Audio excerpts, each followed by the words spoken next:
ఎన్టీఆర్ వెనకాల లక్ష్మీపార్వతి గారు వచ్చారు. ఆమె ఒక్కొక్క రోజు ఎలా బిహేవ్ చేస్తున్నారు అనేది ప్రత్యక్షంగా చూస్తున్నాం. ఆయనకు 2 పదవులు ఇచ్చాం అని మాట్లాడారు. ఆమె ఎవరు ఇవ్వడానికి? ఆమె సీఎమా? చంద్రబాబు నాయుడు గారు చేసింది తప్పైనట్టయితే పబ్లిక్ తిరగబడేది కదా, నేపాల్లో ఇప్పుడు తిరగబడుతున్నట్టు. సార్, రామోజీరావు గారితో అంత పెద్ద లెజెండ్, అలాంటి వ్యక్తితో దగ్గరగా వ్యవహరించిన మీకు మెమరబుల్ థింగ్స్ ఏంటి సార్? నానా అని పిలిచేవారు నన్ను, ఇంకో మాట లేదు.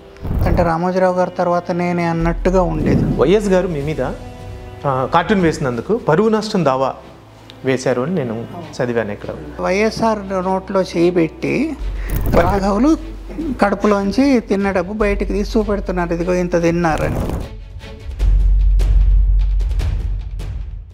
సార్, మీ కార్టూన్లకు వ్యతిరేకంగా ధర్నాలు జరిగాయని కూడా నేను విన్నా. ఏ సంఘటన మీద? వాళ్ళు షేవ్ చేసుకోరు. ఆ సంగతి నాకు తెలుసు చేసుకోరు. వాళ్ళ మతం అది. వాళ్ళు ఎలాంటి షేవ్ చేసుకోరు. ఎన్నో పురస్కారాలు మీకు వచ్చాయి, కానీ వాటిని ఎందుకు మీరు తిరస్కరించారు? దాని వెనుకున్న పద్మశ్రీ, పద్మవిభూషణ్ అక్కడి నుంచి ఇక్కడి దాకా అన్నీ వ్యర్థం. నిజానికి ఆర్టిస్టులు అభిమానుల కోసం ఏమీ చేయరండి, ఏమీ చేయరు. చూసాం కదా, ఆ అభిమానులంతా వెళ్తే చచ్చిపోయారు. ఆర్ట్ అనేది ఇంకొకరికి నేర్పితే నేర్చుకునేదా సార్? అది అట్లా సాధ్యమా? నాకు తెలిసిన ఒక మంచి కవిని వాళ్ళ తండ్రి కొట్టాడు కవిత్వం రాసినందుకు. ఇంత అనుబంధం ఉన్న మీరు నేను మానేసి వెళ్ళిపోతున్నానండి అని అన్నప్పుడు ఆయన స్పందన ఏంటి సార్? చాలామంది అడిగారు, అదొకటి అడిగారు. ఇంకొకటి కూడా మీ నుంచి ఎక్స్పెక్ట్ చేస్తున్నాను, ఎందుకు మానేశారు అని. వసే అది ఇది ఏంటి, ఏం మాటలు అవి, ఏం సంస్కారం అది రాతలో?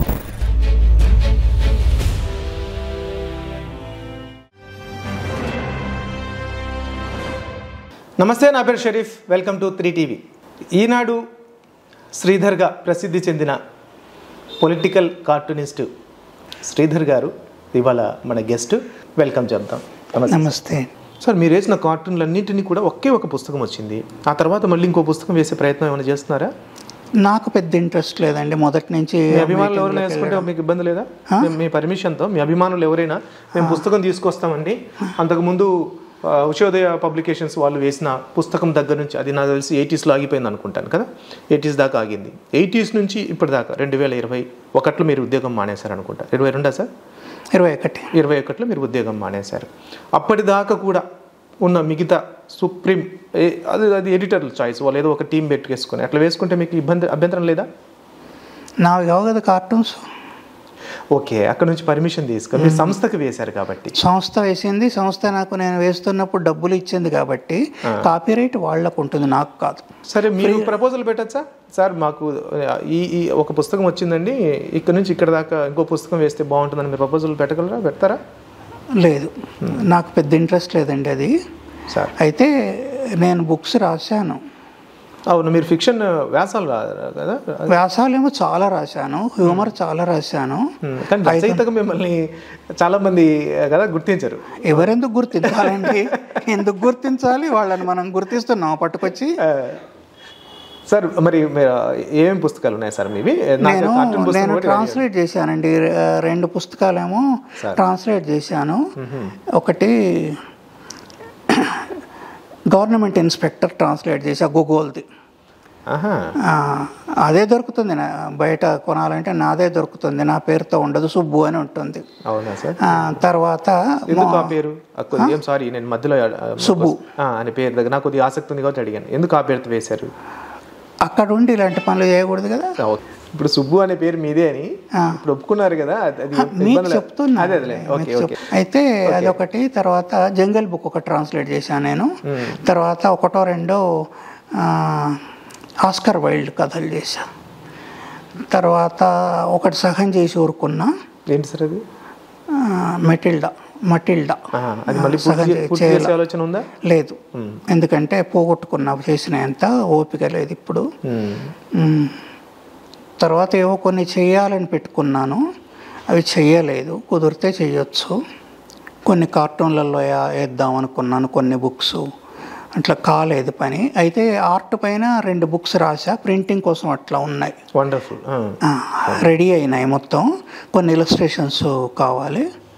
ఆ ఇలస్ట్రేషన్స్, దానికి సపోర్టింగ్ ఇలస్ట్రేషన్స్, పెద్దవాళ్ళ ఆర్ట్ నేర్చుకోవడానికి, పిల్లల కోసం కాదు. ఓకే. తెలుగులోను ఇంగ్లీష్లోను రాసా.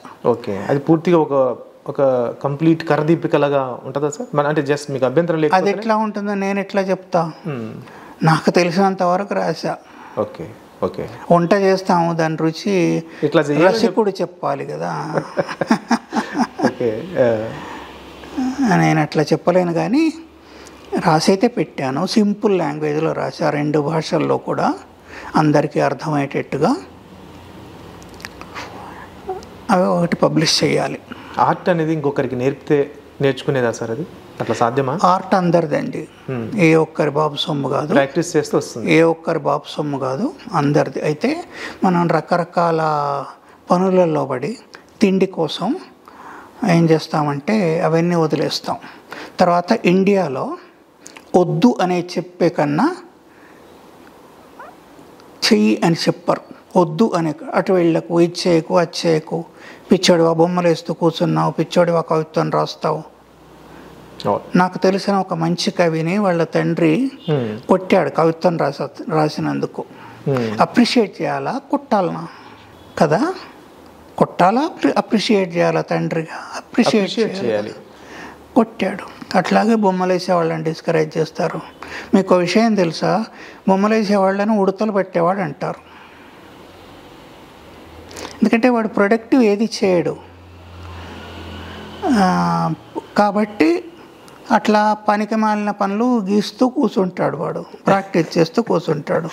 తర్వాత ఉడతలు ఎందుకు పెడతాడంటే బ్రషెస్ కోసం, దాని తోకతో బ్రష్ చేయాలి, అందుగురించి ఉడతల వెంట పడేవాడు, అందుగురించి ఉడతలు పెట్టేవాడు. సార్ మళ్ళీ ఇలా అడుగుతున్నాను, మీరు అనుకోవద్దు, మరి లోపం ఎక్కడుంది అంటే ఒక కళని ఎంటర్టైన్ చేయకుండా ఎప్పుడూ నెగిటివ్గా కామెంట్స్ చేసి వాళ్ళని అటువైపు వెళ్లకుండా అడ్డుకునే సంస్కృతి మనకు ఎక్కడి నుంచి వచ్చిందని మీ అబ్జర్వేషన్ సార్? జస్ట్ మీకు అభ్యంతరం లేకపోతే చెప్పండి. 2 ఉన్నాయండి విషయాలు సార్. ఒకటి తిండి తల్లిదండ్రులను అట్లా చేస్తుంది. ఓకే. ఉపాధి, వాడు పనికి రాకుండా పోతాడేమో, వాడికి ఉపాధి దొరకదేమో. బీట్ అండ్ ట్రాక్లో వెళ్తే అయిపోతుంది, అందరితో వెళ్తే 10th చేస్తాడు, ఇంటర్ చేస్తాడు, ఇంజనీరింగ్ చేస్తాడు, అమెరికా వెళ్ళిపోతాడు, అయిపోతుంది. డబ్బు సంపాదిస్తాడు, సెటిల్ అయిపోతాడు, తల్లిదండ్రులు పెళ్లి చేస్తాం, అయిపోతుంది. అది ఇటు వెళ్ళేసరికి కొంచెం దారి తప్పాడేమో అనే బాధ ఉంటుంది. ఒకటి సొసైటీ అట్లా ఉంది మొత్తం. కళలను తక్కువ చేస్తారు. అమ్మాయిలు వెళ్ళి డాన్స్ చేయనివ్వరు, అమ్మాయిలను బయటికి వెళ్ళనివ్వరు, పాటలు పాడనివ్వరు. ఎవరు ఎంత డైమండ్స్ బయటకు వచ్చేవాళ్ళో తెలియదు మనకు. అసలు మనం గొప్పవాళ్ళుగా చెప్పుకుంటున్న వాళ్ళు ఉండేవాళ్ళ ఉండరా అణిచేయనట్టయితే ఎంత మంచి వాళ్ళు వచ్చేవాళ్ళో తెలియదు మనకు, ఎందుకంటే అణిచేశారు. అక్కడికి వెళ్ళి 2 విషయాలు, ఒకటి తిండి సంగతి, చెడిపోతాడేమో, దొరకదేమో, అన్నం దొరకదేమో అనే భయం ఒకటి. 2 సంస్కృతి అట్లాంటిది. తర్వాత 3వది మతం. అన్ని మతాలు కూడా ఆర్ట్స్ను తక్కువ చేస్తాయి.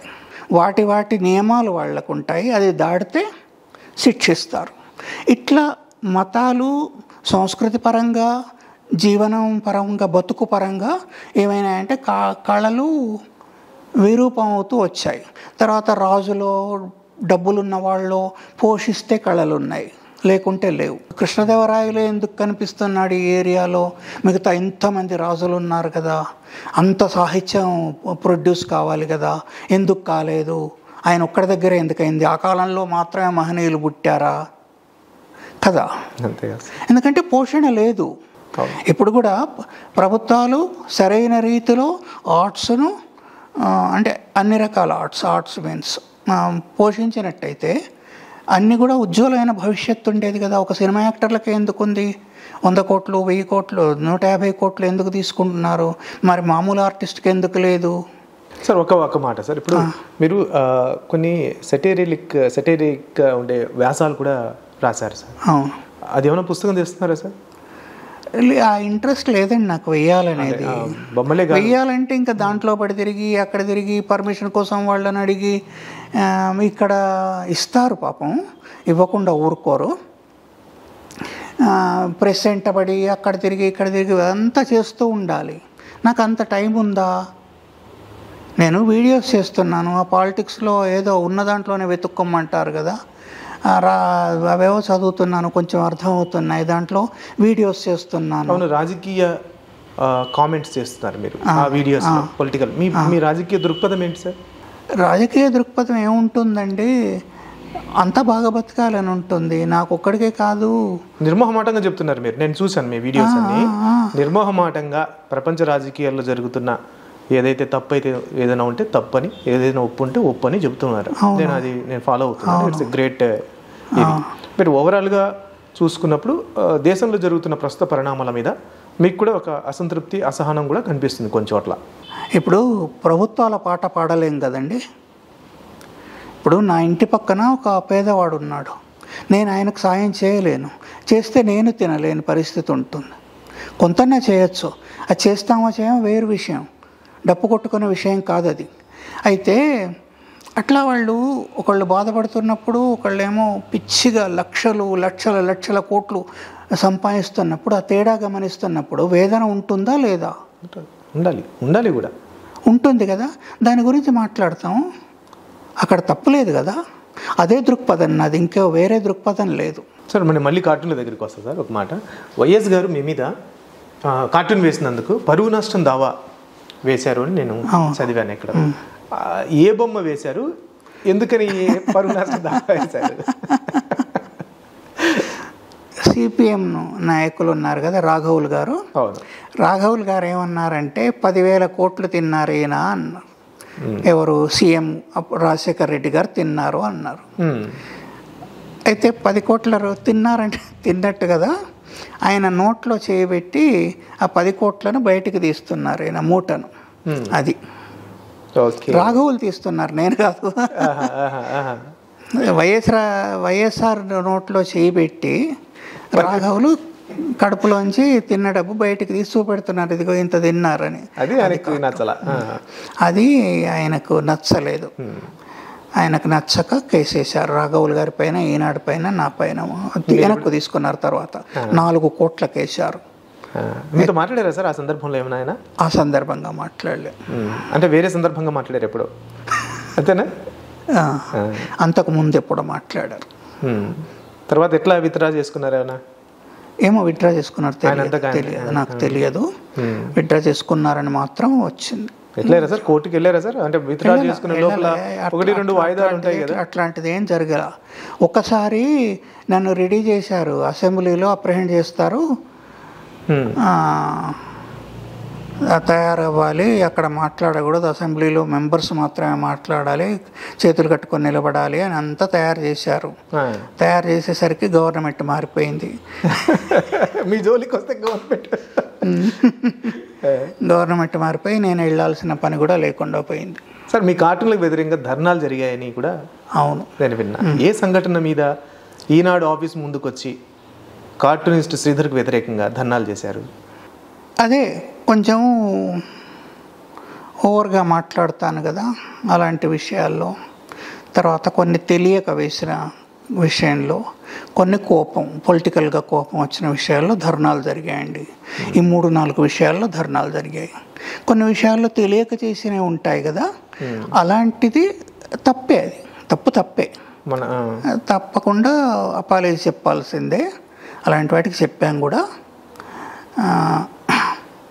అలా కాకుండా పొలిటికల్ అనుకోండి, అది పొలిటికల్గా చేసినట్టు కదా, దానికి తప్పు ఎట్లా అవుతుంది?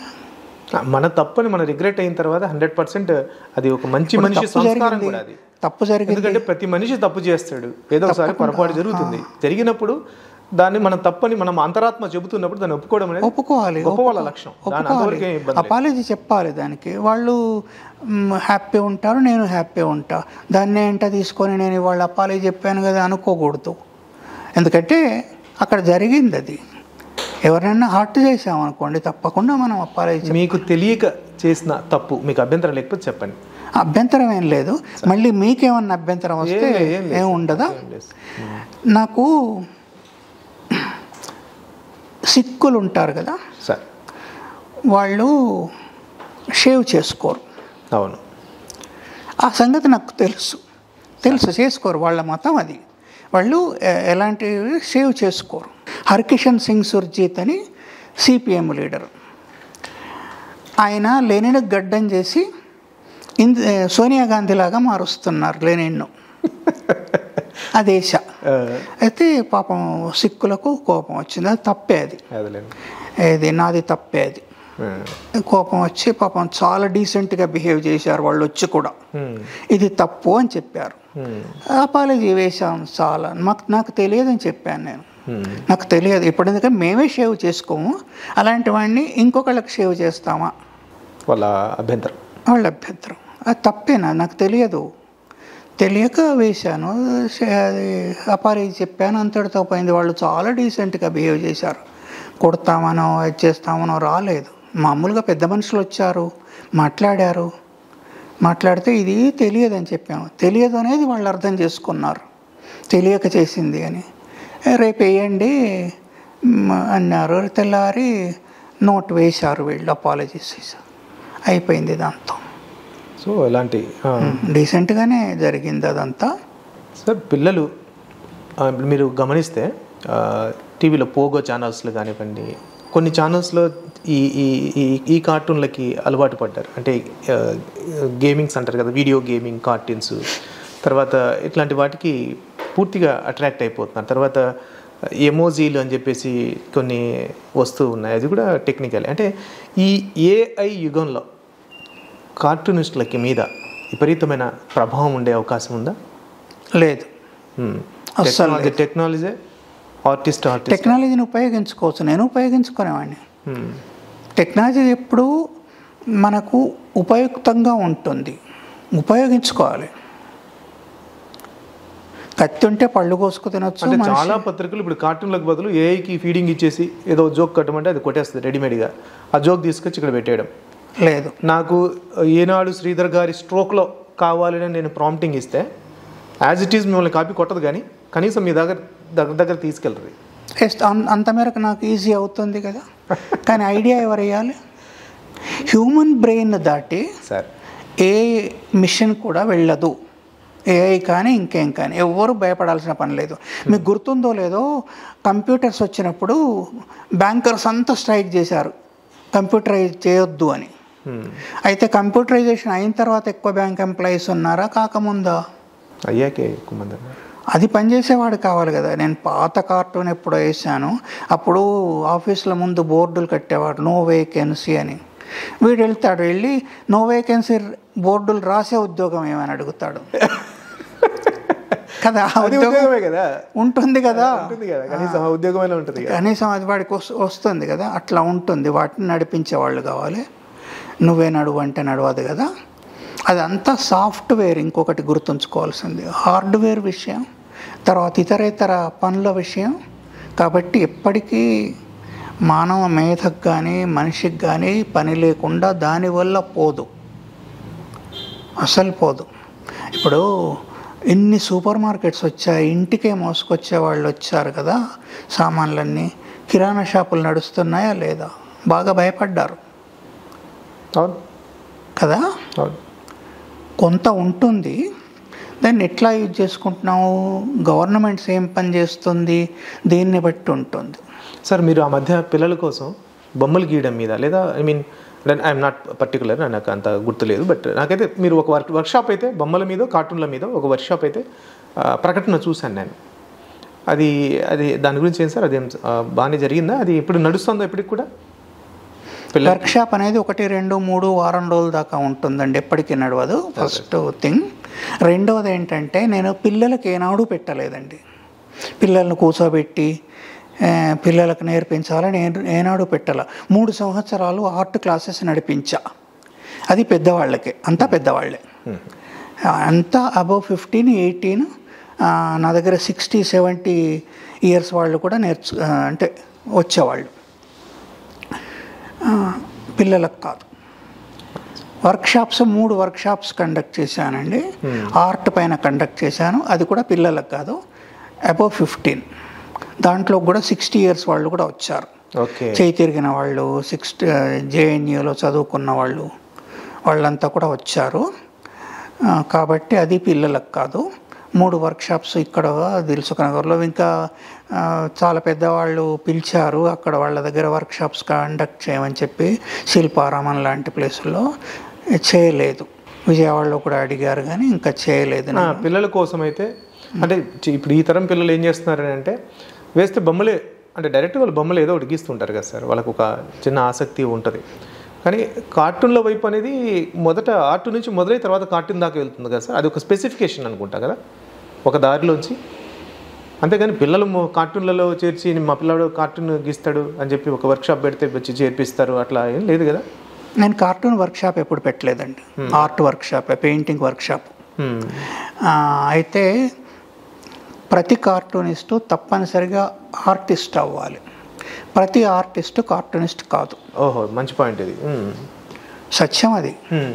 ఎందుకంటే ఆర్ట్ నేర్చుకోకుంటే మనం బొమ్మ లేకుంటే క్యారికేచర్స్ తయారు చేయలేము, క్యారికేచర్స్ తయారు చేయకుంటే కార్టూన్ వేయలేము. కాబట్టి ఆర్టిస్ట్ అయి ఉండాలి. కానీ ఆర్టిస్ట్ అయ్యి అక్కడే ఆగిపోయి పెయింటర్ కావచ్చు. వాళ్ళు ప్రతి వాళ్ళు కార్టూనిస్ట్ కావాల్సిన పని లేదు, అది వేరే వింగ్, మొత్తం వేరే శాఖ. మరి పిల్లల కోసం కూడా పెట్టే అవకాశం ఉందా సార్ తొందరలో? పిల్లల కోసం పెట్టొద్దండి అసలు, పిల్లల్ని ఆడుకోనివ్వాలి. ఓకే, జాబ్స్ ఎవరు చేస్తారు, పెద్దవాళ్ళ పిల్లల? ఆర్టిస్టులుగా ఉన్నవాళ్ళు. ఓకే, ఎవరైనా సినిమా యాక్టర్లు కానీ, అంటే సినిమా యాక్టర్లు పిల్లలు కూడా చేస్తారు, కానీ మామూలుగా జనరల్గా జాబ్ ఎవరు చేస్తారు? పెద్దవాళ్ళే చేస్తారు. మరి పిల్లల్ని ఎందుకు ఇన్వాల్వ్ చేయడం దాంట్లో? పిల్లలు ఆడుకోవాలి, పిల్లలు చదువుకోవాలి, పిల్లలను కట్టి పడేసి అట్లా ఉంచకూడదు. వేసేవాళ్ళు వేస్తారు, వాళ్ళకి ఇంట్రెస్ట్ ఉంటే వేస్తుంటారు, వేయనివ్వాలి. స్కూళ్ళల్లో కూడా ఉంది కదా నేర్పించేవాళ్ళు. కాబట్టి పిల్లల్ని ఎప్పుడు పెట్టలేదు, నా ఉద్దేశం కూడా కాదు. కొన్ని రోజులు స్లమ్స్లో వెళ్ళి పిల్లలకు చెప్పేవాడిని అండి, చిన్నపిల్లలకు అద్భుతంగా వేసేవాళ్ళు. ఒకసారి కర్మాన్ఘట్ అవతల ఎక్కడో స్లమ్ ఉంటే అక్కడికి వెళ్ళి, కర్మాన్ఘట్ అని ఇక్కడ ఒక ప్లేస్ ఉంది, అవును, అక్కడికి వెళ్ళి వేస్తే మళ్ళీ నెక్స్ట్ సండే వెళ్ళేసరికి అక్కడ ఉన్న గుడి మీద అన్ని బొమ్మలు వేశారు. నేను ఏవైతే చెప్పానో అవన్నీ వేశారు. పెద్దలైతే వేయరు, పిల్లలు కాబట్టి పిల్లలు వేశారు. అయితే అట్లాగే చైతన్యపూర్లో చెప్పేవాడిని, అట్లా రకరకాలుగా. సార్ 40 ఏళ్ళ ఇంత ప్రతిభ, చివరికి ఒక ల్యాండ్ మార్క్ మీరు తెలుగు వాళ్ళకి, ఏది కార్టూన్ల విషయంలో ఎన్నో పురస్కారాలు మీకు వచ్చాయి. కానీ వాటిని ఎందుకు మీరు తిరస్కరించారు? దాని వెనకున్న ఫిలాసఫీ ఏంటి? ఎందుకు పనికి వస్తుందండి, ఎందుకు పనికి వస్తుంది? ఏం చేయడానికి అవార్డ్స్ కానీ అవి? ఒకసారి అవార్డ్స్ తీసుకోవడం అలవాటైతే ప్రతిసారి ఎవరు వస్తారు అనేది చూస్తుంటాం. ఒకటి, దాంతో ఆర్టిస్ట్కి, నా గురించి కాదు, ఆర్టిస్ట్కి ఏం లాభం? తిండి పెడుతుందా? ఇప్పుడు ఆర్టిస్టుల పరిస్థితి అంటే, వాళ్ళు గాయకులు కానివ్వండి, చిన్న చిన్న యాక్టర్లు కానివ్వండి, బొమ్మలు వేసేవాళ్ళు, వాళ్ళ పాటలు పాడేవాళ్ళు, వాళ్ళ పరిస్థితి ఎట్లా ఉంది? వాళ్ళు ఏమన్నా పిల్లల పెళ్ళిళ్ళు చేసుకోగలరా? ఇల్లు కట్టుకోగలరా అవార్డ్స్తో? ఏం చేయగలరు? పద్మశ్రీ, పద్మవిభూషణ్, అక్కడి నుంచి ఇక్కడి దాకా అన్నీ వ్యర్థం. మీ అభిమానులకు ఉంటుంది కదా సార్, మీ అభిమానులకు ఉంటుంది కదా సార్, మా శ్రీధర్ గారికి ఈ పురస్కారం వస్తే బాగుంటుంది. అవసరం లేదండి, అవసరం లేదు. మీ అభిప్రాయం చెప్పొచ్చు, కానీ ఎదుటి వాళ్ళకి ఏం అవసరమో లేదో మనం చెప్పలేంగా. మిమ్మల్ని అభిమానించే వాళ్ళ సంగతి ఏంటి అనేది వాళ్ళ కోసం చేస్తున్నామండి. పాపం నిజానికి ఆర్టిస్టులు అభిమానుల కోసం ఏమీ చేయరండి, ఏమీ చేయరు. చూసాం కదా, ఆ అభిమానులంతా వెళ్తే చచ్చిపోయారు తొక్కిసలాట్లో. అయ్యో పాపం, అవును, జరిగిన ఏం చేసిన తర్వాత ఏదో కాదు, ముందు ఏం జరుగుతుంది? ఏం చేయరు అభిమానుల కోసం. అభిమానులు చాలా ఊహిస్తారు పాపం. అయితే అట్లా చేస్తూ వెళ్తే చిన్న చిన్న ఆర్టిస్టులు వాళ్ళు ఏం చేయగలరు చెప్పండి? ఏం చేయగలరు?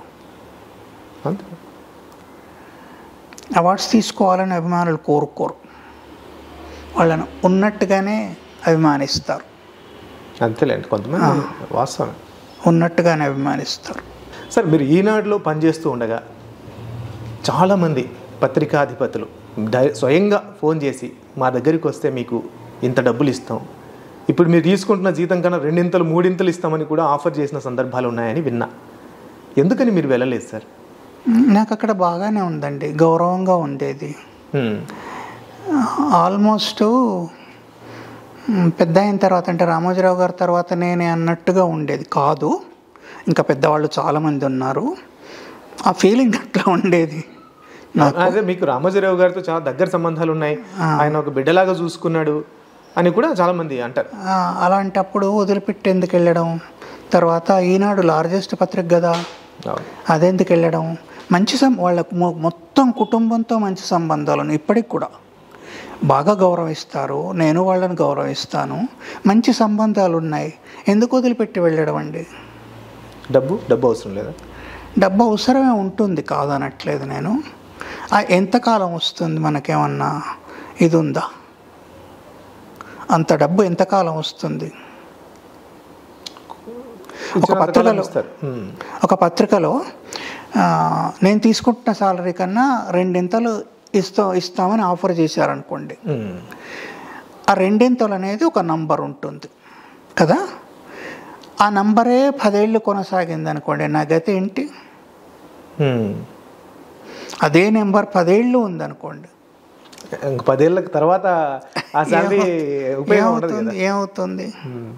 అప్పుడు సుందరంగా కనిపించవచ్చు, నేను వాళ్ళకు సుందరంగా కనిపించవచ్చు, నాకు వాళ్ళు ఇచ్చే సాలరీ అందంగా కనిపించవచ్చు, కానీ కొన్ని రోజుల తర్వాత ఇప్పుడు చార్మినార్ను రోజు చూసే వాళ్ళు ఎట్లా ఫీల్ అవుతారండి? అసలు దాని వైపే చూడరు, బస్సు వెళ్ళిపోతుందేమో అని పరిగెత్తుతారు కదా. కొత్తగా వచ్చిన వాళ్ళు, ఎక్కడెక్కడి నుంచి వచ్చిన వాళ్ళు అంతా చూస్తుంటారు, ఎక్కి చూస్తారు, టికెట్ కూడా పెట్టుకొని చూస్తారు, చుట్టూ తిరుగుతారు, కాసేపు గడుపుతారు ఆ మధ్యలో దీనిపైన. కానీ రోజు వెళ్ళేవాళ్ళు, అది అక్కడి నుంచే వెళ్ళేవాళ్ళు, అసలు అక్కడ చార్మినార్ ఉన్నదనే స్పృహ కూడా వాళ్ళకు ఉండదు. నా బస్సు వెళ్ళిపోతుందేమో, ఆఫీస్ టైం అయిపోతుందేమో అని పరిగెత్తుతుంటారు కదా. అట్లా పాతబడిపోతాం. అప్పుడేమిటి పరిస్థితి? సార్, రామోజీరావు గారితో అంత పెద్ద లెజెండ్, అలాంటి వ్యక్తితో దగ్గరగా వ్యవహరించిన మీకు మెమరబుల్ థింగ్స్ ఏంటి సార్? అంటే దగ్గరగా ఉన్నారని ఊరికి ఒక మాట చెప్పడం కాకుండా దగ్గరగా ఉండడం మీన్స్ ఏంటి? ఆయన నిజానికి గ్రేట్ అండి. ఆయన ఎట్లా అంటే డబ్బుల విషయంలో మాట్లాడట్లేదు, హ్యూమన్ బీయింగ్గా బాధపడ్డది తెలుసు.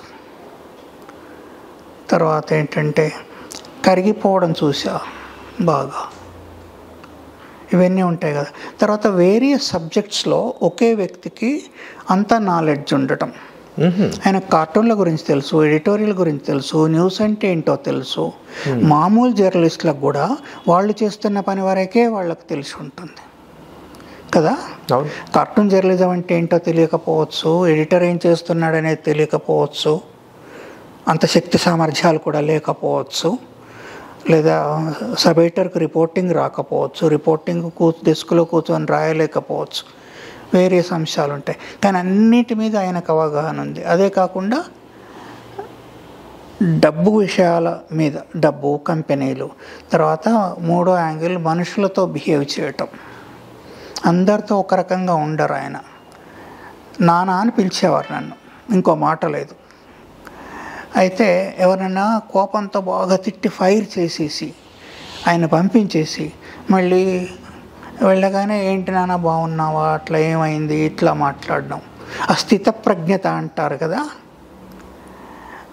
అది బాగా ఉండేది ఆయనకు. తర్వాత కుటుంబంతో ఎట్లా ఉండాలి, ఎంప్లాయీస్తో ఎట్లా ఉండాలి, ఎంప్లాయీస్ను కుటుంబంతో ఎట్లా చేర్చుకోవాలి, కుటుంబాన్ని ఎంప్లాయీస్తో ఎట్లా ఉండాలి. వాళ్ళ పిల్లలను చూస్తే తెలుస్తుందండి. ఏనాడు గీత దాటి మేము బాసులం అనుకోరు వాళ్ళు, అస్సలు అనుకోరు. ఆయన పెంపకం అది. వాళ్ళ రెండో అబ్బాయితో నాకు చిన్నప్పటి నుంచి స్నేహం, బాగా స్నేహం. ఆయన ఒక మామూలు నా స్థాయి వాడికి ఫ్రెండ్గానే ఉండేవారు. చనిపోయారు, అట్లాగే ఉండేవారు, అట్లాగే తిరిగేవాళ్ళం. ఇంత అనుబంధం ఉన్న మీరు నేను మానేసి వెళ్ళిపోతున్నానండి అని అన్నప్పుడు ఆయన స్పందన ఏంటి సార్? ఏముంటుంది మీరు చెప్పండి. ఉండొచ్చు కదా, చాలా మంది అడిగారు, ఉండొచ్చు కదా. అదొకటి అడిగారు, ఇంకొకటి కూడా మీ నుంచి ఎక్స్పెక్ట్ చేస్తున్నాను, ఎందుకు మానేశారు అని. అది నేను అడగలేదు సార్. అడగట్లేదు, అడుగుతారు అనుకున్నా నేను. ఎందుకంటే ఇంతకాలం చేశాక ఒకే చోట చేయాలని లేదు, మనకు రిలాక్స్ కోరుకుంటారు కదా మనుషులు. ఒక నిర్ణయం తీసుకున్న తర్వాత అండి ఎవరేం చేయగలరు. ఇప్పుడు ఒక ఇంట్లో వెనకటికి ఇప్పుడు కాదు, సన్యాసం తీసుకొని వెళ్ళిపోయేవాళ్ళు వైఫ్ను. బుద్ధుడు కూడా అంతే కదా, బుద్ధుడు అంటే చెప్పకుండా వెళ్ళిపోయారు, రాత్రి మధ్యరాత్రి వెళ్ళిపోయారు. కానీ ఒక నిర్ణయం తీసుకున్న తర్వాత ఎవరు ఆపుతారు? అంతే. ఎందుకు ఈ నిర్ణయం తీసుకున్నావు అని అడిగే అవకాశం అయితే ఉంటుందేమో అని అనుకున్నాను. ఉంటుంది, అదంతా చెప్పాను నేను. 40 years చేశాను. ఎప్పటికైనా ఇప్పుడు ఇంకో 10 ఏళ్ల తర్వాత, ఇంకో 20 ఏళ్ల తర్వాత వెళ్ళిపోయినా కూడా అదే క్వశ్చన్ వస్తుంది. అప్పుడు ఇంకా మన వెనకాల 50 ఏళ్ళు చేరుతాయి, 60 ఏళ్ళు చేరుతాయి. 60 ఏళ్ల తర్వాత ఎందుకు వెళ్ళిపోయాం? అంతే కదా సార్, మానవ జీవితంలో ఎప్పుడైతే లోపలికి వెళ్తాం బయటకు రావాల్సి తప్పదు. ఇవాళ కాకపోతే రేపు బయటకు వెళ్ళాలి. సొంత కూతురు పెళ్లి చేసుకొని వెళ్ళిపోతుంది. మంచెడా అంటే పెళ్లి చేసుకొని వెళ్ళిపోతుంది, మంచిగా అంటే మనల్ని వదిలి వెళ్ళిపోతుంది. అట్లా ఉంటుందంట, రెండు కలిసి ఉంటాయి కదా, అట్లాంటి ఫీలింగే ఉంటుంది. ఇంకో విషయం, ఆయనే లీవ్ ఇచ్చేవారు అప్పుడప్పుడు నాకు. రేపు సెలవు తీసేసుకొని మీరు అడగకుండా పరిస్థితి అట్లా ఉండేది. వర్క్ చేసాడు, అట్లా చేస్తుంటే తర్వాత అంత బాగా చూసుకుని. ఇన్నేళ్ల బిజీలో ఒకే సంస్థలో ఉండి ఏదైనా నేను కోల్పోయాను అని మీకు ఎప్పుడైనా అనిపించిందా సార్? ఏం ఉండదండి, చెప్పాను కదా, అన్ని యాక్సిడెంట్స్, ప్రతిదీ యాక్సిడెంట్ లాగా జరిగింది. ఏది కోల్పోయేది ఉండదు, ఏది పొందేది ఉండదండి పెద్దగా. మనంగానే ఉంటాం. బయట ఏంటంటే సార్ బాగా ఒకరిద్దరు ఏం చర్చలో పెట్టారంటే, శ్రీధర్ గారి ఎగ్జిట్ అంత న్యాచురల్గా జరగలేదు, సహజంగా జరగలేదు అనే చర్చ పెట్టారు. బట్ అది మీరు 2-3 ఇంటర్వ్యూలు కూడా చెప్పారు కాబట్టి నేను ఆ ప్రశ్న అడగను. కానీ బట్ మామూలుగా అయితే అది చర్చ పెట్టారు, కొన్ని ఆర్టికల్స్ కూడా రాశారు చాలామంది.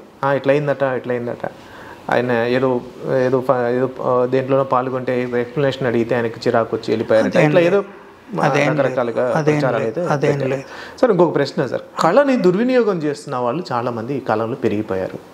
సినిమాల్లో చూసుకుంటే ఒక వర్గాన్నో లేకపోతే ఒక మతాన్నో ఒక ప్రాంతాన్నో టార్గెట్ చేసి సినిమాలు తీయడం, దాన్ని ఎదుటి వాళ్ళని హ్యూమిలేట్ చేసి ఎదుటి వాళ్ళని పించింగ్ చేసి సెలబ్రేట్ చేసుకోవడం, అన్ని కోట్లు వచ్చిందని. అంటే నేను కేవలం పర్టికులర్గా సినిమా గురించి అనట్లా, కళని దుర్వినియోగం చేసేవాళ్ళు వాళ్ళ సొంత అభిప్రాయాల కోసం లేదా వాళ్ళ సొంత ద్వేషం కోసం దుర్వినియోగం చేస్తున్న వాళ్ళ పట్ల మీ అబ్జర్వేషన్ ఏంటి సార్?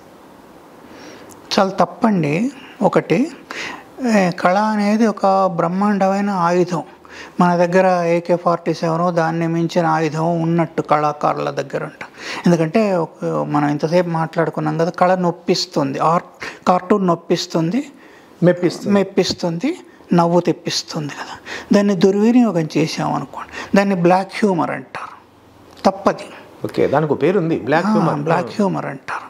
అంటే చనిపోయిన వాళ్ళ మీద కార్టూన్ వేయడం, లేకుంటే బాడీ షేమింగ్ చేయడం. మనకు వెనకటికి వచ్చేవి కదా, లావుపాటి మహిళ, సన్నని హస్బెండు, అట్లా బాడీ షేమింగ్ చేయడం, ఇట్లాంటివన్నీ ఉంటాయి కదా. అదంతా దాన్ని గ్రహించాలండి. చాలాసార్లు చెప్పాను కార్టూనిస్టులకు కూడా, అలాంటి కార్టూన్లు వేయొద్దు. అలాంటి కళలను ఎప్పుడు కూడా సమాజం కూడా నిరసించాలి. మీకు అక్కడ పుట్టగతి లేనట్టయితే ఎవడది తయారు చేయడు కదా. ఇప్పుడు ఎవరు కిరీటాలు తయారు చేసి అమ్మరు కదా, ఎందుకంటే ఎవరు పెట్టుకొని తిరగరు వాటిని కదా. అవి ఎంత గొప్పవైనా బంగారు అయినా కూడా కిరీటాలు తయారు చేయరు. అట్లా సమాజం నిరసించినట్టయితే, సమాజం పరిపక్వత చెందినట్టయితే, సమాజం ముందా విషయాన్ని తెలుసుకున్నట్టయితే దానికి నవ్వకుండా, అప్పుడేమవుతుందంటే అవి తయారు చేయరు. ఇప్పుడు పత్రిక వేస్తుంది అనుకోండి, అలాంటి కార్టూన్లు ఆర్టిస్టు వేస్తారు బొమ్మలు, అలాంటి బొమ్మలు పత్రిక ఆపేసింది అనుకోండి, నియతి ఉన్న ఎడిటర్ అక్కడ ఉంటే దాన్ని ఆపేశారనుకోండి, వేరు ఇంకేదన్నా చూసుకుంటారు. ఆడవాళ్ళ పైన కార్టూన్లు వేస్తున్నారు, వాళ్ళని తక్కువ చేస్తూ ఇంకా వేస్తున్నారు. కార్టూన్లలో అబ్యూస్ గురేది స్త్రీ పాత్రలు, వాళ్ళు కూడా నవ్వుతున్నారు దురదృష్టవశాత్తు. అయితే అవి పత్రికలు నిరసించాయనుకోండి, సమాజం నిరసించింది అనుకోండి, అప్పుడు వెయ్యరు అంతే. డౌరీ ఉంది, డౌరీ అందరు ఇచ్చిపుచ్చుకుంటున్నారు కాబట్టి ఎవరు నోరు మెదపట్లేదు. డౌరీని అంతా వ్యతిరేకిస్తే ఎవరిస్తారు, ఎవరు తీసుకుంటారు కదా. అట్లాగే సమాజం నుంచి కూడా రావాలి, ఎడిటర్స్ నుంచి కూడా రావాలి, గట్టిగా ఉండాలి ఎడిటర్స్. నేను వెయ్యము అంటే వెయ్యరు. అది ఇప్పుడు ఇప్పటి పరిస్థితి 2025, ఏ అమ్మాయి అన్నా హైదరాబాద్లో కానీ, ఢిల్లీలో కానీ, బాంబేలో కానీ, అదేంటి లుంబిని పార్కు అదేదో ప్లేస్ ఉంది, నెక్లెస్ రోడ్డు, ఆ నెక్లెస్ రోడ్లో చీర కట్టుకొని నిండా కప్పుకొని కూర్చుంటుందా? అదేస్తున్నారు కార్టూనిస్టులు. తర్వాత కాంతం అనే పేరు ఉంటుందా? కాంతం అని వేస్తారు. మీరు మ్యాగజైన్ కార్టూన్స్ చూడండి, కాంతం అని ఉంటుంది. ఎవరి పేరన్నా కాంతం అని ఉంటుందా? ఎంత మారిపోయింది అది గమనించాలి. అంటే అప్డేట్ అవుతుంది. గమనించకుంటే కార్టూనిస్టే కాదు, ఆర్టిస్టే కాదు. కాంతం అనేది సూర్యకాంతం పేరుతో ఆగిపోయింది. అది అవును, కాంతం కథలు కూడా ఉంది కదా, భానుమతి గారు రాస్తుంది కదా, అంతకు ముందు కదా. ఆమె సమకాలీకులు ఉంటారు. ఆ తర్వాత ఇప్పుడు ఉన్నాయా కాంతం అని ఎవరికన్నా పేరు ఉందా? సూర్యకాంతం అని పెట్టుకుంటేనే నెగిటివ్ పేరులాగా ఉంటుంది. అలా మార్చేసాను పేరేం నెగిటివ్. ఆమె వల్లనే, సూర్యకాంతం గారి వల్లనే ఆ పేరు సమాజంలో ఎవరు పెట్టుకోకుండా అయింది. ఏమే అంటారు, ఏమే అనొచ్చు భార్యను, తప్పు కాదా? ఆమెనేమో అండి రండి పొండి అని పిలవాలి. అదేం సంస్కారం, అదేం సంస్కృతి? సార్ మనం అనుకుంటున్నా, అంటే నేను పేర్లు చెప్పను కానీ మీరు చెప్తున్న అంత పర్టికులర్ థింగ్లో గమనించినప్పుడు మీరు మనం పెద్ద పెద్ద కార్టూనిస్ట్లను గౌరవించే వ్యక్తులు కూడా స్త్రీలను తక్కువ చేస్తూ వేస్తూనే ఉన్నాయి. అదే దౌర్భాగ్యం, అది సమాజం అట్లా ఉంది. దురదృష్టం అది. ఎవరైనా కూడా చేశారు ఆ పని. నేను తప్పు కదా, సోకాల్డ్ పెద్ద కార్టూనిస్ట్ కామెంట్లలో కూడా చూశాను.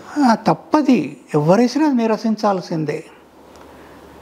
ఇప్పుడు యుద్ధానికి వెళ్తాం, ఎవరు వచ్చినా కొట్లాడాల్సిందే వాళ్ళతో. ఎదురుగా నిలబడ్డప్పుడు వీళ్ళతో నేను కొట్లాడిన వెనుకకు వస్తే నరికేస్తారు. మన థియరీ చచ్చిపోతుంది. అప్పుడు ఎవరితోనైనా కొట్లాడాల్సిందే. తప్పు, చాలా తప్పది. సమాజంలో సహం మంది ఉన్న వాళ్ళను వసే అది ఇది ఏంటి, ఏం మాటలు ఇవి, ఏం సంస్కారం అది? రాతలో మాకు టీచర్ ఉండేవారు, పీర్ సాబ్ అని అనేవాళ్ళం. ఆయన పూర్తి పేరు నాకు గుర్తులేదు. ఆయన ఏం చెప్పేవారంటే రాసేటప్పుడు అపశబ్దాలు రాయకూడదు అనేవాళ్ళు. మీరు మీకు చిన్నవాడైనా గారు అని రాయండి. సుమన్ కూడా అదే చెప్పేవారు. మీకన్నా చిన్నవాడైనా రాసేటప్పుడు గారు అని రాయండి, ఎందుకంటే అది వాళ్ళు పెద్దవాళ్ళు అయిందాకా ఉంటుంది. అవును కదా, ఆ సమాజంలో అట్లాగే నిలిచిపోతుంది. అది అక్కడ మీ సంస్కారం తెలుస్తుంది, వాళ్ళ సంస్కారం కాదు అని. డయాస్ మీద ఎక్కినప్పుడు కానీ రాసేటప్పుడు కానీ అపశబ్దాలు రాయకూడదు అని చెప్పేవారు ఆయన. చేయకూడదు అట్లా, ఆ సంస్కారం లేదు. సమాజంలో ఉన్నదే తీసుకుంటామా అంటే, సమాజంలో ఇప్పుడు రండి పోండి అని హస్బెండ్స్ అని పిలుస్తున్న వాళ్ళు ఎంతమంది ఉన్నారు? కాంతాలు ఎంతమంది ఉన్నారు? సమాజంలో ఉన్నది ఉన్నట్టు తీసుకోవడం కూడా కళ కాదుగా. కాదు కదా, నువ్వేం చేస్తున్నట్టు? కలిపితేనే కదా ఆర్టిస్ట్గా నువ్వేం చేస్తున్నట్టు? ఇప్పుడు రాజా రామ్మోహన్ రాయ్ ఉన్నది ఉన్నట్టు ఉండనిస్తాను అనుకున్నట్టయితే ఇంకా సతీ ఉండేది కదా, కొనసాగుతూ ఉండేది కదా, వీడియో మ్యారేజ్ ఉండేది కదా, లేకపోయేది కదా. మహనీయులు ఫైట్ చేయకపోతే ఆర్టిస్ట్గా నువ్వేం చేస్తున్నావు? నీ దగ్గర ఉన్న ఆయుధంతో నువ్వేం చేస్తున్నావు? బైబిల్లో ఒక కథ ఉంది, 10 టాలెంటెడ్ కథ అని. టాలెంట్స్ అంటే 2 అర్థాలు ఉన్నాయి. మనకు ఉన్న ప్రతిభ ఒకటి, రెండోదేమో డబ్బును కూడా టాలెంట్స్ అంటారు. ఒక కింగ్ తన జనరల్స్కు అందరికి ఒక్కొక్క టాలెంట్ ఇచ్చి వెళ్తాడు. ఇచ్చి వెళ్ళి నేను సంవత్సరం తర్వాత వస్తాను, ఈ టాలెంట్తో మీరు ఏం చేశారు అంటే, దేవుడు భగవంతుడు మీకు ఒక టాలెంట్ ఇచ్చాడు, ఆ టాలెంట్ని మీరు ఎట్లా ఉపయోగిస్తున్నారు? పిచ్చి పిచ్చి కార్టూన్లు వేయడానికి ఉపయోగిస్తున్నారా? పిచ్చి సమాజానికి వ్యతిరేకమైన బొమ్మలు వేయడానికి టాలెంట్. అయితే ఆ 10 మందిలో కొందరేమో రాజు క్రూరుడు, మళ్ళీ టాలెంట్ ఏదని అడుగుతాడు అని దాన్ని పాతి పెడతారు. కొందరు పోగొట్టుకుంటారు నిర్లక్ష్యంతో, కొందరు దాన్ని 2 చేస్తారు, కొందరు 3 చేస్తారు, కొందరు 10 చేస్తారు. ఆ టాలెంట్ని ఇనుమడిస్తారు. టాలెంట్ అంటే అక్కడ డబ్బు అనేది తీసుకోవాల్సిన పని లేదు, ఇనుమడిస్తారు. ఇనుమడిచ్చిన వాళ్ళకి మళ్ళీ ఆయన రాజ్యాలు ఇస్తారు. అదేదో కథ. అయితే నీ దగ్గర ఉన్న టాలెంట్తో, నీ దగ్గర ఉన్న AK-47 గన్తో, నీ దగ్గర ఉన్న కత్తులతో నువ్వేం చేస్తున్నావు అనేది అక్కడ నిర్ణయించుకోవాలి. ఎవరికి వాళ్ళు నిర్ణయించుకోవాలి. ఎవరో మనకు చెప్పాలి కాదు. ఎవరు గురువులు ఉండరు, ఎవరు చెప్పరు. మనం చేస్తుంటే ఫస్ట్ ఏం చేస్తారు, వెక్కిరిస్తారు మొదట్లో. తర్వాత ఫోన్లే వీడు ఇంతే అని వదిలేస్తారు. తర్వాత ఇంకా ఇంకా ఇంకా పైకి వస్తుంటే పైకెత్తి తలెత్తి చూస్తారు. మీకు ఎవ్వరు చెప్పరు. కొందరు ఈర్ష్యపడవచ్చు, కొందరు మెచ్చుకోవచ్చు కదా. మన ఇంట మనమే ఉంటాం, ఇంకెవరు ఉండరు. చివరిగా ఒక్క మాట సార్, మొత్తం మీ కెరీర్లో మీరు వేసిన కార్టూన్ల అన్నిటి మీద చంద్రబాబు నాయుడు తిరుగుబాటు చేసి ఎన్టీ రామారావుని గద్దె దింపుతున్నప్పుడు మీరు వేసిన కార్టూన్లు ఎక్కువ కాంట్రవర్సీ అయ్యాయి అనేది ఒక అబ్జర్వేషన్. నిజమేనా? నిజమే. ఇప్పటికీ మనం ఇంతదాకా చెప్పే ఇప్పటికీ వాటిని విమర్శిస్తున్నారు. ఆ పరిస్థితుల్లో ఏం చెయ్యాలి? ఇప్పుడు ఎన్టీఆర్ వెనకాల లక్ష్మీపార్వతి గారు వచ్చారు. ఆమె ఒక్కొక్క రోజు ఎలా బిహేవ్ చేస్తున్నారు అనేది ప్రత్యక్షంగా చూస్తున్నాం. ఎన్టీఆర్ గెలిచారు, అది ఎన్టీఆర్ శక్తి సామర్థ్యాలు. వారు గొప్పవారు కాబట్టి గెలిచారు, లేకుంటే ఎందుకు గెలుస్తాను? నేను పోయి ఎన్నికల్లో నిలబడితే గెలుస్తానా? ఈ కాలనీలోనే గెలవను. అయితే గెలిచారు, వచ్చారు. వచ్చిన తర్వాత ఆమె ఎవరు పెత్తనం చేయడానికి అంటారా? ఆమె ఎవరు పెత్తనం చేయడానికి అంటారా? ఆమె ఎవరు పెత్తనం చేయడానికి? చంద్రబాబు నాయుడు గారి విషయంలో ఆమె ఏమన్నారంటే, ఆయనకు 2 పదవులు ఇచ్చాం అని మాట్లాడారు. ఆమె ఎవరు ఇవ్వడానికి? ఆమె సీఎమా కదా. ఇట్లా కలగజేసుకోవడం, చాలా విషయాల్లో కలగజేసుకోవడం చాలా చూసాం. అది సత్యమే. So no regrets. ఆమె నా కార్టూన్లతో ఈ మధ్య ఒక బుక్ వేశారని కూడా విన్నాను. చూడలేదా బుక్? అంటే నేను సోషల్ మీడియా ట్రోలింగ్లో ఒకవేళ శ్రీధర్ గారి గురించి ఎవరైనా పనిగట్టుకొని ఒక నెగిటివ్గా మాట్లాడాలి అని అంటే వెంటనే ఆ ఎపిసోడ్ దగ్గరికి వెళ్తున్నారు. వెళ్ళి అక్కడి కార్టూన్లు ఏవైతే ఉన్నాయో అవి తీసుకొచ్చి మళ్ళీ ఇక్కడ బేస్ చేసి కింద కామెంట్స్ చేస్తూ ఉన్నారు. మీకు ఏదో ఒక వర్గానికి సంబంధించి మీకు ఏదో ఒక భావజాలాన్ని అంటకట్టడం, అట్లా ఏదో నోటికి వచ్చింది. అంటే సోషల్ మీడియా అంటే మీకు తెలిసిందే కదా, విచక్షణ తక్కువ ఉంటుంది. ఉండొచ్చు. క్రిటిసిజం ఎప్పుడూ ఉంటుంది, దాన్ని వ్యతిరేకించేది ఏమీ లేదు. ఎవరి చేతిలో ఉన్న బాణాన్ని వాళ్ళు ఎట్లా ఉపయోగించుకోవాలి అట్లా ఉపయోగించుకుంటారు. అది వాళ్ళ సంస్కారం. కానీ ఫస్ట్ ఆఫ్ ఆల్ అది కార్టూన్, అక్కడ మిస్ అవుతున్నారు. విమర్శించే వాళ్ళంతా అక్కడ మిస్ అవుతుంది. ఇట్స్ ఏ కార్టూన్ లాగా తీసుకోవాలి. అక్కడ జరుగుతుందా? అది కార్టూన్కి కాల పరిమితి ఉంటుంది. ఆ కాలానికి వెళ్ళి అర్థం చేసుకుంటేనే ఆ ఎమోషన్ మనకు కరెక్ట్గా అందుతుంది. నిన్నటి కార్టూన్ ఇవాళకి ఇట్లా పనికిరాదు, అలాగే ఇవాళకి రేపటికి ఉపయోగపడుతుంది. కాకపోతే అది ఒక చారిత్రక ఘట్టం కాబట్టి ఎవరు ఎలా బిహేవ్ చేశారు, ఎవరు ఎలా అని చెప్పడానికి ఒక రీసెర్చ్ కోసం అది చరిత్ర కదా. ఎవరు గాంధీ మహాత్ములు స్వాతంత్రం తీసుకొచ్చారు, మనం తీసుకొస్తానని వెళ్తే ఎక్కడ దేని నుంచి తీసుకొస్తాం? అయిపోయింది చరిత్ర. అవి కూడా చరిత్రే. ఒకటి కార్టూను, రెండవది అప్పటి పరిస్థితులను సమగ్రంగా అర్థం చేసుకుంటే అది అప్పటికి రైట్. దానికి ఇప్పుడు జవాబుదారీ ఎట్లా అవుతాం? అదే పాత వాటికి ఇప్పుడు అప్పటికి అది కరెక్ట్ అండి. ఇప్పుడు కర్ణుడు ఉన్నాడు. కర్ణుడు మహాభారతంలో చాలా గొప్పవాడుగా కొందరు ఫీల్ అవుతారు. ఎన్టీఆర్ గారు కూడా దానవీర శూరకర్ణ అని సినిమా తీశారు. ఆయన ఇచ్చిన దానాలు ఇవ్వని దానాలన్నీ దాంట్లో పెట్టారు. మహాభారతం నిజంగా చదివితే ఆ దానాలు ఏవి లేవు. ఒకటే కవచకుండలాలు ఇచ్చారు, మిగతా ఏది ఇచ్చినట్లు కాదు. వీరుడా అంటే అర్జునుడి చేతుల్లో అంతకుముందు చాలాసార్లు ఓడిపోయారు. అయితే అర్జునుడికి సమానమైన వీరుడా అని కూడా తూచలేం మనం. సినిమాటిక్ ఎక్స్ప్రెషన్, సినిమాటిక్ లిబర్టీ అంటారు. అట్లా లిబర్టీ తీసుకోవచ్చు, ఏమన్నా చెప్పొచ్చు. మహాభారతం ఆయన కథ రాసినట్టు మనం ఇంకో మహాభారతాన్ని రాయొచ్చు, దానిదే ఉంది. మీ క్రియేటివిటీ మీరిది, మీ క్రియేటివిటీ మీది, వారి క్రియేటివిటీ వాళ్ళది, చెప్పలేము. అట్లా ఏదన్నా రాసుకోవచ్చు. జైమిని భారతం కూడా కౌరవులను పొగుడుతూ ఉంటుంది అంతా. అయితే దాన్ని స్టాండర్డ్గా తీసుకోరు. పైగా కార్టూనిస్ట్ అని ఆయన ఒక పత్రికలో పనిచేస్తున్నప్పుడు సర్వస్వతంత్రుడు ఏమి కాదు కదా సార్. కొన్నిసార్లు సంస్థ పాలసీకి తగ్గట్టుగానే మనము బొమ్మలు వేయాల్సి ఉంటుంది. అది ఒప్పుకుంటారా మీరు ఆ మాట? పాలిటిక్స్కి తగ్గట్టుగా బొమ్మలు వేస్తాం, రీజన్ ఆలోచిస్తాం. రీజన్ ఉంటుంది. సంస్థ పాలసీ ఒకటి ఉంటుందిగా, పాలసీకి వ్యతిరేకంగా వెళ్ళకూడదుగా. పాలసీ అనేది ఏముంటుందండి, పాలసీ రీజనబుల్గా పాలసీని ఫ్రేమ్ చేసుకున్నప్పుడు, ఎందుకంటే ఈనాడైనా మరో పత్రిక అయినా సొసైటీ నామ్స్ని దాటి వెళ్ళదు కదా. అవును, సామాజిక విలువలు అయితే అన్ని చోట్ల ఒకటే ఉంటుంది కదా. మీకు లోపల కాన్స్టిట్యూషనల్ ఇవి పరిధులు దాటి వెళ్ళదు కదా. తర్వాత ఏమో దాన్ని ఏమంటారు, రూల్ ఆఫ్ లా ఒకటి ఉంటుంది కదా, దాన్ని దాటి వెళ్ళదు కదా. రాజకీయాలు ఇటు అవుతాయి, అటు అవుతుంటాయి. తర్వాత అప్పటి పరిస్థితులు చూసినట్టయితే అప్పటికి అది రైటేనండి. అదే చెప్పాను ఇప్పటిదాకా. కర్ణుడు ఉన్నాడు, కర్ణుడి కథ అందుకే చెప్పా. కర్ణుడిని నువ్వు పనికిరావు పొమ్మన్నారు. పనికిరావు పొమ్మనేది అప్పటి సిద్ధాంతం. అది ఇప్పుడు మనం ఒక AK-47 లాంటిదో బాంబో ఇంట్లో పెట్టుకోవచ్చా? ఒక ట్రైన్ కొనుక్కోవచ్చా? లేదు కదా. మీరు AK-47 గన్ తీసుకొని ఇంట్లో పెట్టుకుంటే ఏమవుతుంది? పట్టుకెళ్ళిపోతారు. క్రైమ్ కదా. అట్లాగే నాన్ బ్రాహ్మణ్స్, క్షత్రియులు కాని వాళ్ళు ఆయుధాలు ధరించకూడదని అప్పటి రూల్ అది కదా. ఇప్పుడు ప్రభుత్వంలో ఉన్న వాళ్ళ దగ్గరికి మనం వెళ్ళగలమా ఈజీగా? ఛాలెంజ్ చేస్తున్నాను నేను, రమ్మను అంటే వస్తాడా? తీసుకుపోయి పిచ్చి పట్టింది మన పత్రికల్లో కదా. మామూలు వార్డు మెంబర్ కూడా సీఎం ని రమ్మని చర్చకంటుంటాడు కదా. ఎందుకు వస్తాడు?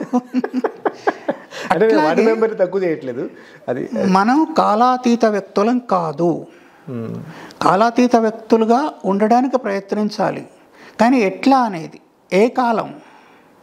ఇప్పుడు కార్టూన్ అనేది రాజకీయ కార్టూన్ అండి నాది. దాన్ని దాటి బయటికి ఎట్లా వెళ్తాను? రాజకీయ ప్రకార్యాలు, రాజకీయ హ్యాపెనింగ్స్ ఉంటాయి కదా, వాటికి అనుకూలంగా వేస్తాను, పబ్లిక్ అనుకూలంగా వేస్తాను. ఒకవేళ అప్పుడు చంద్రబాబు నాయుడు గారు చేసింది తప్పైనట్టయితే పబ్లిక్ తిరగబడేది కదా. నేపాల్లో ఇప్పుడు తిరగబడుతున్నట్టు ఎంతమంది బయటకు వచ్చారు? NTRతో కానీ, లక్ష్మీపార్వతి గారితో కానీ, మరెవరితో కానీ ఎందుకు రాలేదు? ఎందుకంటే యాక్సెప్టెన్స్ ఉంది. కొందరికి ఉండకపోవచ్చు, కాదనని నేను. వాళ్ళు అక్కడ కార్టూన్లు వేసిన వాళ్ళని తిడతారు, అక్కడ మిగతా వీళ్ళతో వెళ్ళిన వాళ్ళని తిడతారు, అందరినీ తిడతారు. తిట్టనివ్వండి. దానికి ఏం చేస్తామండి? అందరి దగ్గరికి వెళ్ళి నమస్కారం పెట్టి నా తప్పు కాదు క్షమించండి అనలేం కదా. అనుకోనివ్వండి, ఏం సమస్య లేదు. కానీ అప్పటికి మాత్రం అది కరెక్టే, నాకు ఎలాంటి బాధ లేదు. అప్పుడు అట్లాగే ప్రవర్తించారు. చిట్ట చివరిగా 3TV ప్రేక్షకుల కోసం మీరు ఇంత సమయాన్ని వెచ్చించి అనేక విషయాలు మాతో పంచుకున్నందుకు నేను నిజంగా మీకు చాలా కృతజ్ఞతలు తెలియజేస్తూ ఉన్నాను సార్. చివరిగా మీరు ఏమైనా 3TV ప్రేక్షకుల కోసం చెప్పేది ఏమైనా ఉందా? ఏం లేదండి, అంతా బాగుండాలి. నాకు ఈ అవకాశం ఇచ్చినందుకు థ్యాంక్స్ అండి. Thank you so much.